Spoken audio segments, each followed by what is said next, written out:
At the age of 24, not 20 as some might guess, I met the woman who would become my wife, Isabella.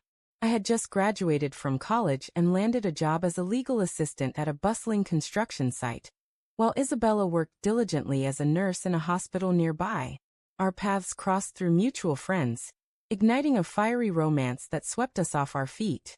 Within 6 months, we were married, and we moved into my mother's cozy 3-bedroom apartment. A year later, our son Tony arrived, bringing boundless joy. 2 years after that, our daughter, Harper, completed our little family. Those early years were a whirlwind of chaos, excitement, and undeniable hardship. Jobs were scarce, and we scraped by with whatever work we could find. Isabella's nursing salary barely covered our necessities, but we made do with resilience and determination. An old school friend reached out with a life-changing opportunity. He owned a construction business focused on building wooden bathhouses, saunas, and pergolas, and he needed assistance. The job offered stability and generous pay, brightening our future. As the new millennium arrived, our fortunes improved further. My friend proposed selling me his company, and I jumped at the chance without hesitation. From that moment, our lives took a remarkable turn for the better. Isabella decided to leave nursing behind, enrolling in school to become a cosmetologist.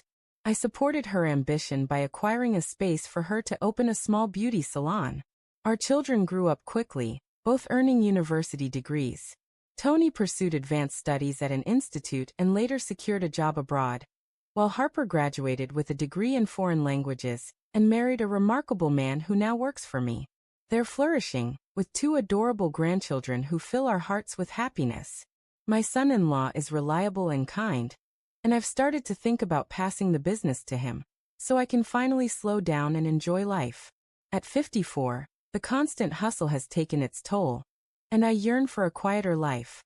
I dream of living in a countryside home, tending a vegetable garden, and spending time with my grandchildren. However, Isabella and I view retirement differently. For her, her 50s are a vibrant new beginning. She's reinvented herself, embracing beauty treatments with such passion that she sometimes feels like a stranger to me. Don't get me wrong, I'm not a grump.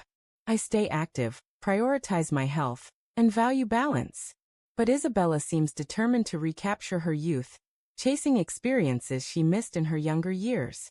She's asked me to avoid talk of grandkids or rural life, and I respect her desires, wanting only her happiness. We reached a compromise to renovate our country house.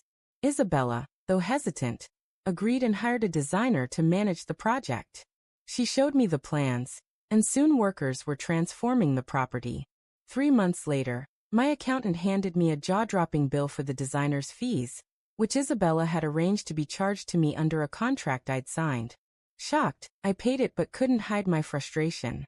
Isabella, isn't this designer's fee outrageous for what's been done? Did you pick the most expensive one around? I asked, my voice sharper than I meant. The renovations aren't even complete, and we'll owe more. He's the best, she snapped back, her tone cutting. Designer, she emphasized, as if challenging me to argue. I told you I didn't like his work, I replied, irritation creeping in. Hiring the whole crew would have been cheaper. It's like we're paying for his charisma, not his talent. Isabella's response was cold. If you didn't like it, you should have dealt with it yourself. She ended the call, leaving tension lingering. Our relationship had become strained, as if we lived in different worlds. She was always busy, studying, working, distracted, while I managed the kids, the business, and our lives. As a family, myself, Harper, and my son-in-law, we chose to spend the summer at the country house. For their safety, I installed a security system with cameras I could check remotely. One day, out of curiosity, I logged in from my work computer and was stunned by what I saw. There was Isabella, glowing and youthful, acting infatuated. She was spending an alarming amount of time with our designer, a charming man in his 30s.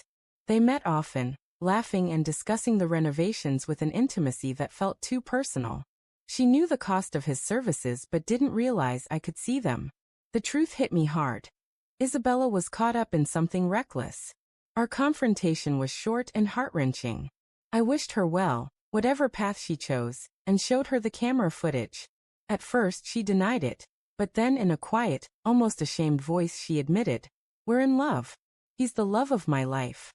My heart plummeted, a mix of betrayal and disbelief overwhelming me. It felt like a tired cliché unfolding. Perhaps there was some truth to old sayings about human folly, not out of cruelty, but out of nature. I moved to the country house soon after, still running the business but planning to hand it over to my son-in-law. I trained him thoroughly, and he's proven more than capable. I trust him completely. Meanwhile, Isabella's designer basked in her generosity, living extravagantly while flirting with younger women, all while pretending to be devoted to her. I wondered how long it would take for her to see his true colors. A month ago, Harper shared the news. "Dad, he left Mom. He found someone wealthier, the daughter of a local politician, and she's pregnant with his child." Isabella was heartbroken, regretting her choices but too proud to come back. I felt little pity. Now I live outside the city, working at my own pace. The business is slowly transitioning to my son-in-law, who manages it effortlessly. I've let go of the stress. The kids' strained relationship with their mother is their issue, not mine. At last, life feels like it's mine to savor.